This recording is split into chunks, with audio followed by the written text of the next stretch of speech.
Olá a todos, como é que vocês estão? Espero que vocês estejam bem. Quero deixar aqui um grande abraço para cada um de vocês, especialmente para os meus aluninhos do sexto ano lá do Parque Tararé. E hoje nós vamos para a nossa última aulinha relativa aos povos da América. Vamos lá?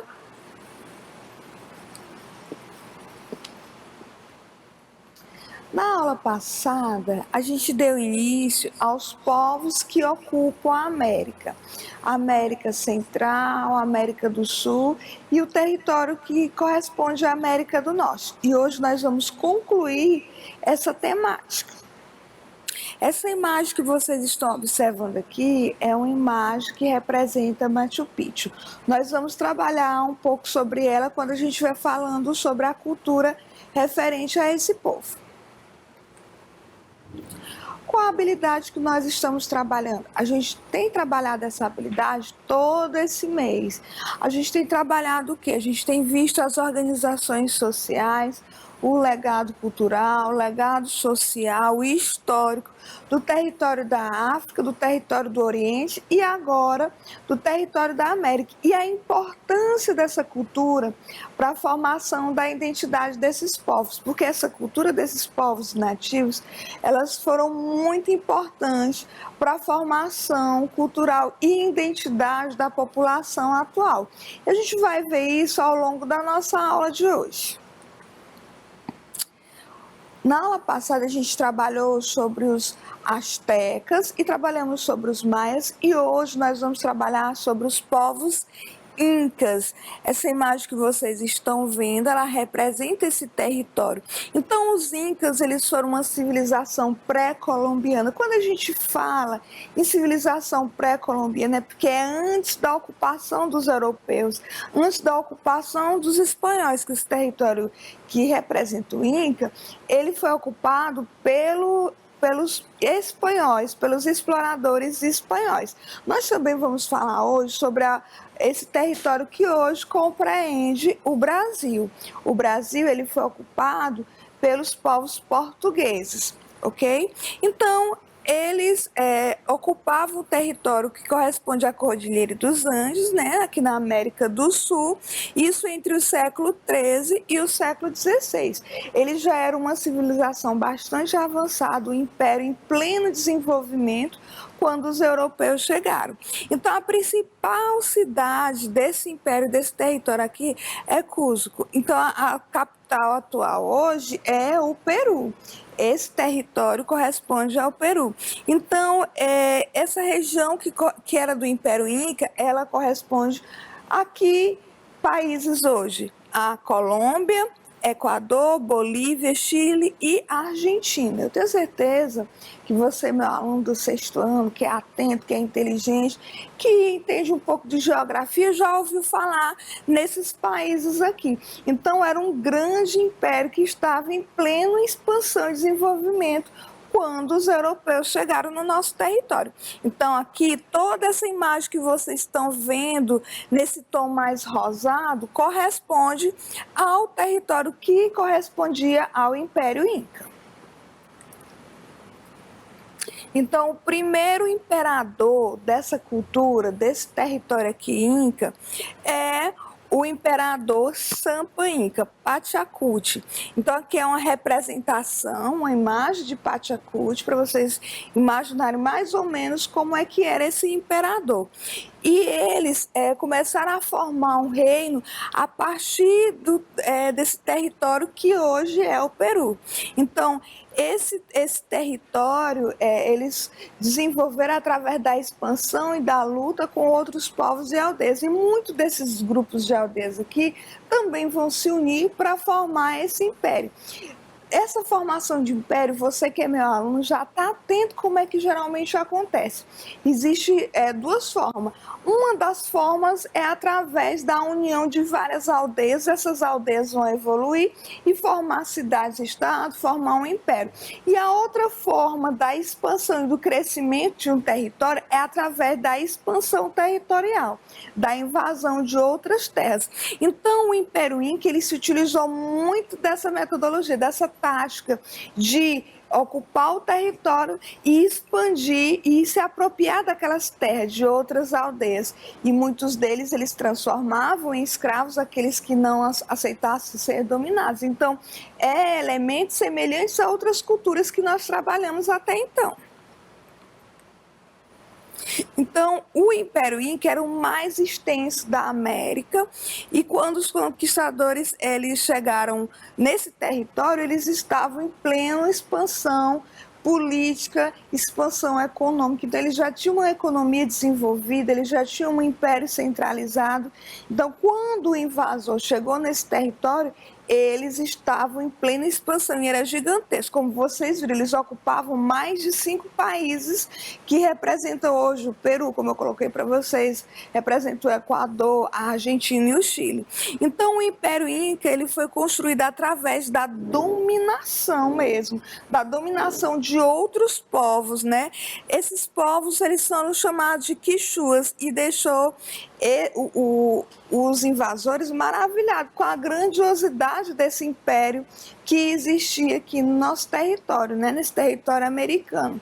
Existem muitos questionamentos por parte de historiadores de como é que seria hoje esse território se não tivesse ocorrido essa dominação. Há esse questionamento entre alguns pesquisadores e historiadores. Então, o Império Inca ele é considerado como uma etapa que a civilização Inca alcançou de mais alto nível. Dentre todos os grupos aqui dentro da América, o Império Inca ele era o mais desenvolvido, economicamente, politicamente e socialmente. Já existia uma sociedade hierarquizada, já tinha uma economia em desenvolvimento, eles já tinham uma moeda, então ele já existia todas aquelas formas de poder que a gente já conhece de um território que é politicamente desenvolvido e centralizado. Então, aqui é uma imagem que representa essa sociedade, são guerreiros incas. Então, sobre a sociedade, como é que era a organização social?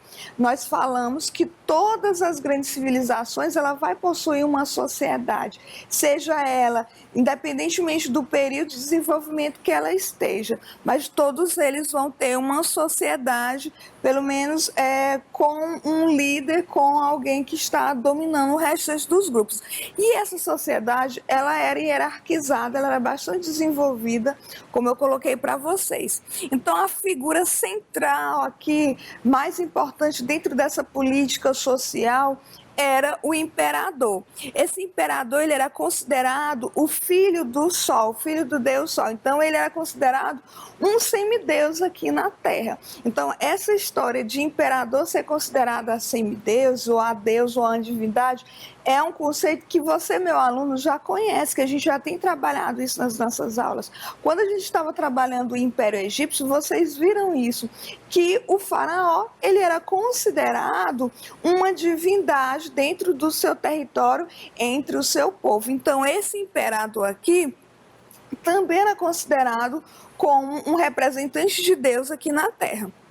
Então, ele tinha todo o poder político concentrado em suas mãos, tinha as melhores terras, ele tinha essa centralização econômica e política em suas mãos.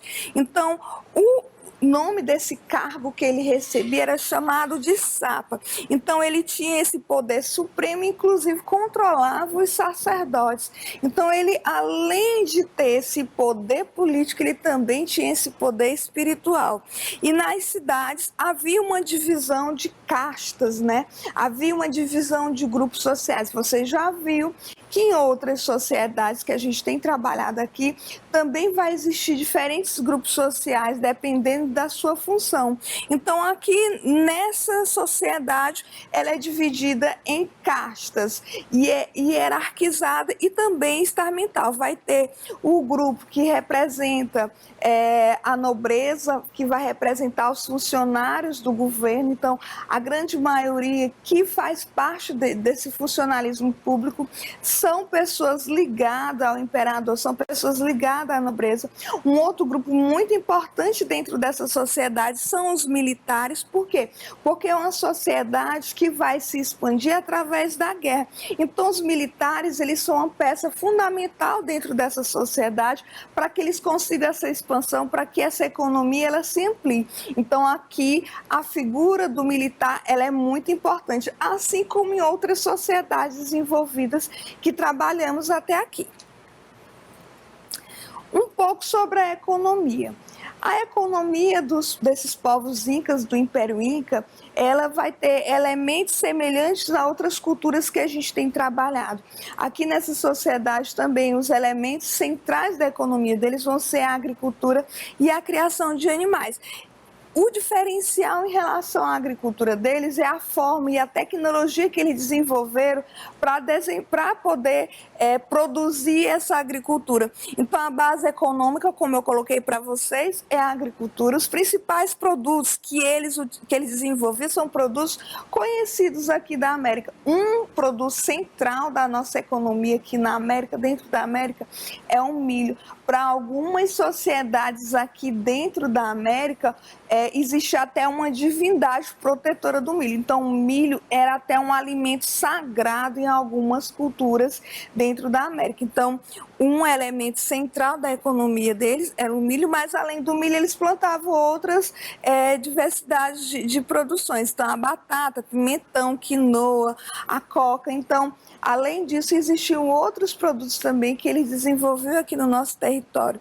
Então, para produzir essa agricultura, eles faziam um procedimento, uma tecnologia chamada de terraçagem. Então, eles colocavam degraus para poder desenvolver essa agricultura. Então, quando chovia, essa água ela ia descendo até molhar lá embaixo. Então, é uma tecnologia diferenciada em relação ao que a gente tem trabalhado sobre a agricultura. E em regiões que surgiram próximas aos rios, vocês observaram que os rios eles eram essenciais para o desenvolvimento dessa agricultura. Aqui na América, como o nosso clima é um clima tropical, chuvoso, mesmo que seja quente em algumas regiões, existe essa precipitação chuvosa, né? Então, o que acontece? Isso facilita muito o desenvolvimento agrícola. Então, a base econômica da grande maioria desses povos que habitavam, que eram os nativos aqui da América, é a agricultura, por conta disso. Então, eles fazem essas terraçagens, esse nivelamento que vocês estão vendo. Se você tiver mais curiosidade sobre essa tecnologia agrícola, você pode estar pesquisando, pode perguntar ao seu professor de história ou de geografia, que eu tenho certeza que ele vai saber responder ao seu questionamento. Então, o resultado é que essa água ela vai descer e vai favorecer que a parte lá embaixo ela sempre esteja úmida. Isso favorece o desenvolvimento agrícola. Então, esses alimentos que eram produzidos, eles serviam para sustentar aquela sociedade, para sustentar o império. Eles já pagavam impostos. Lembrando que toda sociedade, toda civilização antiga que eu coloquei aqui para vocês, se ela tivesse desenvolvimento, se for centralizada politicamente e economicamente, com certeza a população ela vai pagar impostos. Então, esse império ele vai se sustentar através da arrecadação de impostos. E geralmente esses produtos, esse imposto era dado em produtos, nem sempre era dado em moeda. A moeda já existia, mas era utilizado essencialmente esses produtos agrícolas.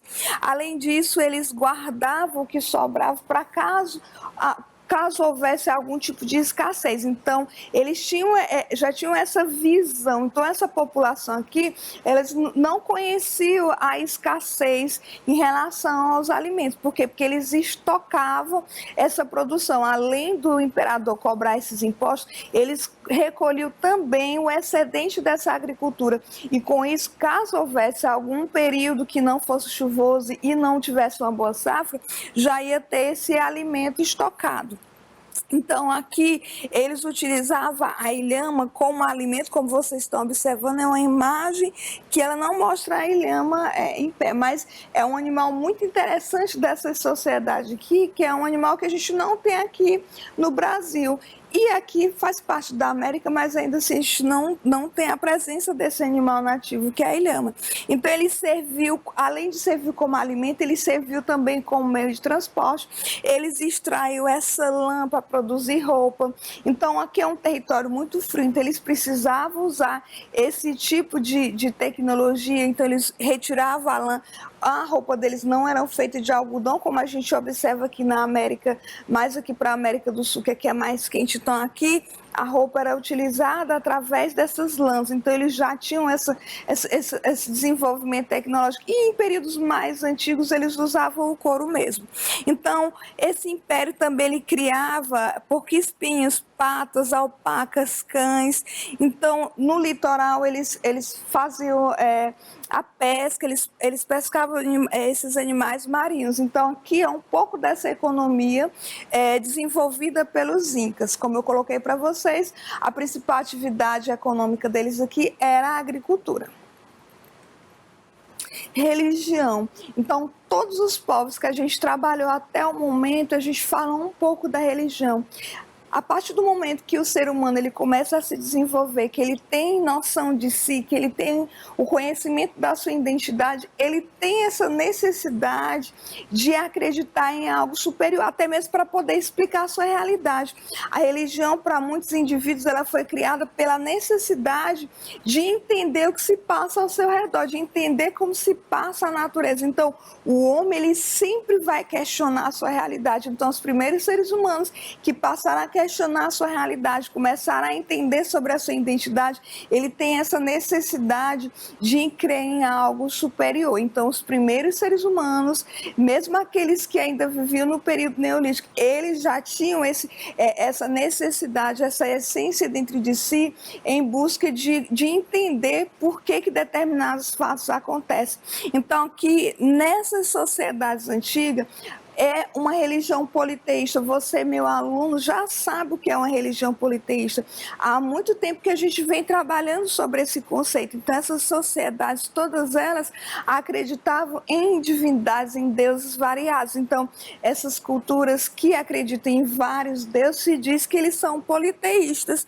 Então, aqui, esses deuses, eles são deuses ligados à natureza. A maioria dessas sociedades em que se tem a economia como base agrícola, que depende da terra para poder desenvolver a sua economia, os seus deuses, as suas divindades são divindades ligadas à natureza. Até mesmo porque eles tinham essa necessidade de entender como aconteciam os fenômenos naturais. Então eles nomeavam, eles não tinham o conhecimento, então eles nomeavam aquele determinado fato a um deus. Existe um deus do sol, um deus da água, da chuva, dos ventos, da fertilidade. Dependendo da civilização, cada um vai ter um nome diferente. Então aqui o Deus máximo para eles era o Deus Sol, era o Deus representativo dessa cultura. Além do Sol, tínhamos a Lua, o Rio, a chuva e etc. Então haviam vários deuses e geralmente esses deuses eram ligados à natureza. Então aqui para eles, a sociedade, ela seguia esse ciclo, né? Nascer, viver e morrer. Então, eles tinham essa ideia. Então, ele colocava esses elementos religiosos muito ligados também à natureza. Eles observavam a vida do ser humano de acordo com o ciclo da natureza. Eles observavam a natureza e, a partir daí, eles criavam esses conceitos, tanto nas suas vidas particulares quanto em relação à religião. Então, um dos deuses deles é o Caipate, que representa o mundo do meio. Eu vou voltar esse slide aqui para falar para vocês que para eles existia uma tríade de mundos e de representações divinas. Existia os deuses do mundo de cima, né, Hanapancha, existiam os deuses do meio e os deuses do subterrâneo. Esse mundo de cima, ele representava o que representava as estrelas, eles representavam o céu. Esse mundo do meio aqui representava os seres humanos, representava essa terra plana, representava a agricultura, a fauna e a flora. E ainda, além desse mundo do meio, existia esse mundo subterrâneo. Então, aqui mostra essa tríade, essa divisão, ó, mundo de cima, mundo do meio e mundo do subterrâneo. Então, como eles não conheciam como é que se passava, não tinham uma ciência religiosa mais desenvolvida, então eles nomeavam esses elementos da natureza como deuses, como eu coloquei para vocês. E um dos deuses representativos dessa cultura, que era muito importante, eram os felinos. Os felinos, eles representavam essas divindades. Então, cada sociedade vai ter a sua divindade própria. E para essa sociedade inca, os felinos, eles tinham essa representatividade divina. Então, o último mundo aqui é o mundo subterrâneo. Aqui mostra essa divisão, é uma imagem que eu encontrei na internet. Eu espero que vocês estejam conseguindo compreender. O céu, estrelas, o sol, ele representava o mundo de cima. A agricultura, os seres humanos, tudo que tem aqui nessa terra plana representava o mundo do meio.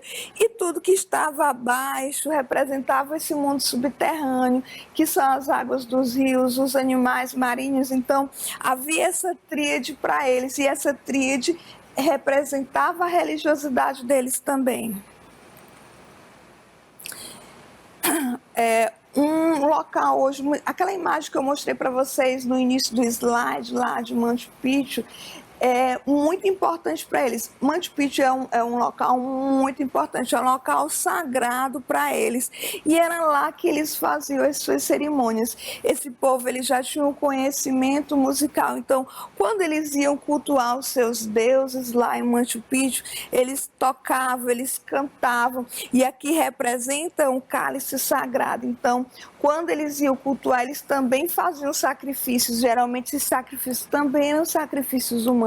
Sobre isso nós já trabalhamos em aulas anteriores. Então aqui, para cultuar o Deus Sol, eles faziam a oferenda de sangue humano, geralmente pelo sacerdote. E o que eles pediam em troca? Eles pediam uma boa colheita, um desenvolvimento agrícola, que aquele sol ele pudesse fazer com que aquelas plantações se fertilizassem.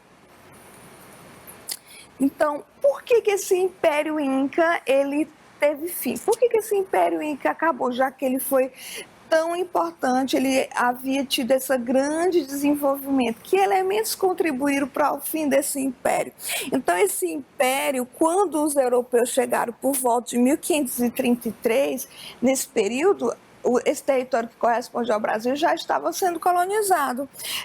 Esse período aqui foi o período que o Império Inca estava sendo conquistado. Fatores contribuíram para a derrocada desse império. Conflitos internos, né, pelo poder, as doenças trazidas por esses europeus, as armas tecnologicamente mais desenvolvidas que você já conhece, que a gente já tem falado em aulas anteriores. Então, esses elementos eles vão influenciar para que esses povos eles entrem em declínio. Então, esse foi um fator que contribuiu para o Império Inca ter sido destruído pelos invasores. Apesar de o povo Inca estar em maior quantidade, que os guerreiros militares aqui serem em maior quantidade em relação aos invasores, as armas desses nativos eram inferiores tecnologicamente às armas dos invasores. E então isso influencia demais esse processo de ocupação. E agora a gente vai falar um pouco sobre um povo que hoje, né, constituiu a nossa cultura, constituiu a nossa identidade, que são os povos que ocupavam o território que hoje é o Brasil. Então, esses povos que ocupavam o nosso território, eles tinham uma diversidade cultural muito grande.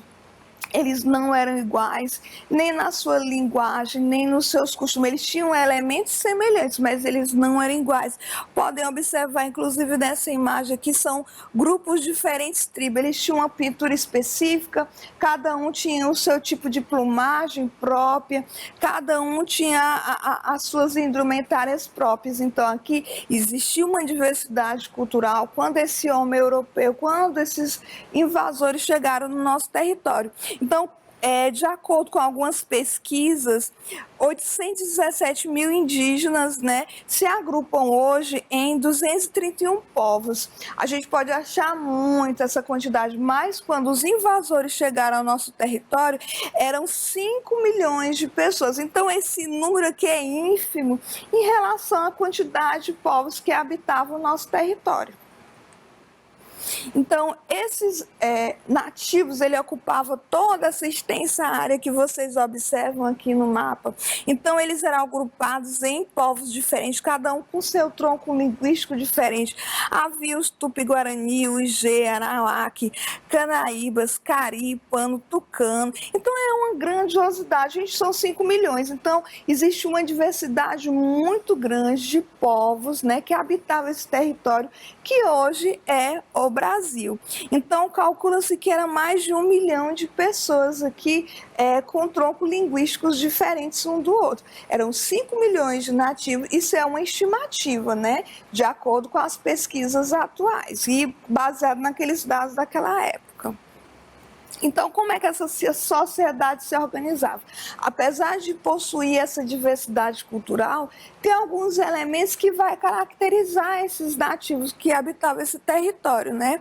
Que elementos é que vão caracterizar e vão colocar eles mais homogeneizados? A gente percebe aqui em relação à forma que eles se agrupavam, a forma de construção, as formas de moradia e as formas de trabalho, porque havia essa divisão do sexo em relação ao trabalho e a forma como eles construíam as suas casas também eram muito semelhantes. Então, aqui são elementos culturais que a gente observa que há essa semelhança. Tarefas masculinas, isso aqui facilmente você vai observar no seu livro de história, lá tem mostrando como é que era essa atividade desenvolvida pelo grupo masculino e a atividade desenvolvida pelo grupo feminino. Então, para o homem aqui cabia o papel de caçar, de derrubar matas, de guerrear, né, de pescar, de fazer a segurança do grupo. Então, aqui era um papel mais reservado a esse grupo masculino. Já para o grupo feminino, né, havia essa atividade do plantio, da colheita, de se extrair os frutos, de cuidar das crianças, como vocês estão vendo nessa imagem. Essa imagem é uma imagem muito famosa nos livros de história. Já é uma imagem que já foi feita no século XVI, mas ela é muito representativa desse período. Então, aqui elas eram responsáveis também pelo artesanato. Então, essa parte econômica, essa parte artesanal de pintura, de elaborar esses procedimentos voltados para as atividades culturais, cabia esse papel feminino, como vocês estão vendo. Além de cuidar dos idosos, também era um papel delegado ao grupo feminino. Então, havia uma pequena divisão entre eles. Havia uma pequena divisão entre eles, né, em relação a essa hierarquia social, que era em relação ao pajé, né, que era uma pessoa de destaque dentro dessa tribo, porque ele era o ancião, ele era o mais velho, era o conhecedor dessa cura medicinal das plantas, então ele era uma figura de destaque dentro da tribo, mas não havia essa divisão hierárquica como a gente vê em outras culturas. Isso é um elemento muito interessante se a gente for fazer comparação com as outras culturas que viviam aqui na América. Então, aqui é uma figura representativa mais atualizada de um pajé. Então, outro grupo importante dentro dessa sociedade são os caciques, mas os caciques é mais uma nomenclatura dada pelos portugueses quando chegaram ao nosso território, porque eles identificavam no guerreiro, no mais forte da tribo, como um cacique, né? Então, aquele líder recebeu esse nome de cacique. Mas o restante dos grupos eram muito heterogêneos, não havia essa divisão como a gente tem, como eu coloquei para vocês, em outras sociedades da América. Então, elementos culturais que são representativos dessa cultura indígena foram muito marcantes para a nossa formação da nossa identidade. Elementos como as danças, como a cultura alimentar deles, como as pinturas corporais, O artesanato deles são muito importantes, inclusive a gente colocou hoje dentro da nossa, está muito inserido hoje dentro da nossa cultura, então a gente, ainda hoje a gente tem esses resquícios muito fortes dessa cultura indígena, dessa cultura nativa que tínhamos aqui, até porque eles são povos extremamente importantes para a formação da nossa identidade. A nossa identidade cultural ela foi formada por 3 grupos diferentes. O povo nativo, né, que são chamados de indígenas, o homem branco invasor, que são os portugueses, e os africanos que foram trazidos para servir como mão de obra aqui no nosso território. Então, a nossa identidade cultural é formada por esses 3 grupos. E a cultura nativa ela é muito importante para o nosso desenvolvimento cultural, para a nossa identidade alimentar, para a nossa forma de nos comportar, de danças, de alimento que a gente tem na nossa cultura e a gente não compreende. É tudo origem e uma herança e um legado cultural desses povos. Então, como eu coloquei para vocês, a culinária ela é muito importante, né, dentro desse processo cultural. Um alimento muito interessante e importante que era desenvolvido por eles, que a gente coloca na nossa alimentação hoje, é a macaxeira, a mandioca e o milho. São 3 alimentos muito importantes para esses grupos nativos aqui que a gente inseriu na nossa cultura alimentar. Principalmente a gente observa aqui mais no Nordeste, é muito forte essa cultura alimentar do milho e da macaxeira através da mandioca também, que a gente hoje faz os beijos, a gente faz as farinhas.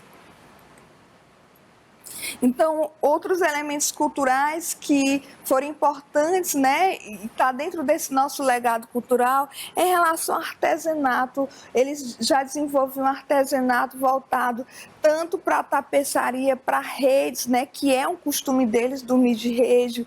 Além disso, aquelas plumagens também era muito forte dentro de algumas culturas aqui dos nativos, cestos que eles produziam belíssimos e também eles já desenvolveram uma cerâmica.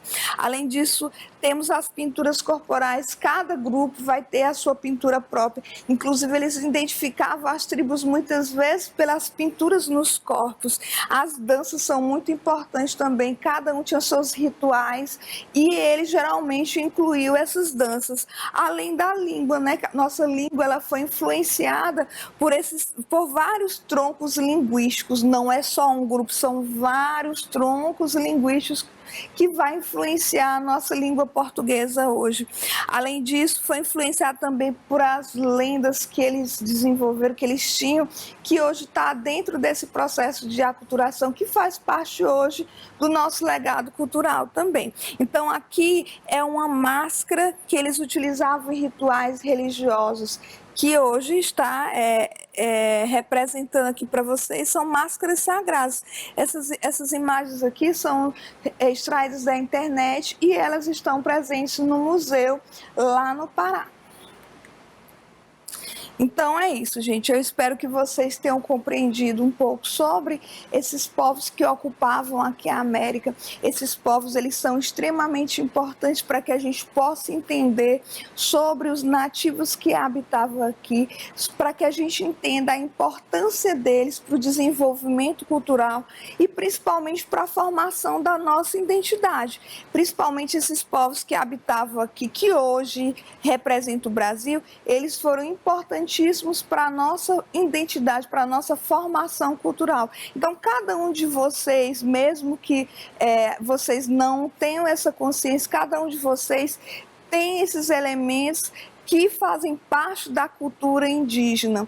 E essa cultura ela foi muito importante, mesmo com esse processo de dominação e invasão, ainda assim houve esse processo de aculturação e essa cultura chegou até nós. E é isso, eu espero que vocês tenham compreendido. Caso tenha ficado alguma dúvida, questione o seu professor, pesquise na internet, procure o seu livro, que esse conteúdo está no livro de vocês. Então eu quero que vocês tenham uma semana abençoada e a gente vai encerrando esse ciclo por aqui. Eu sou a professora Eunice, professora de História de vocês.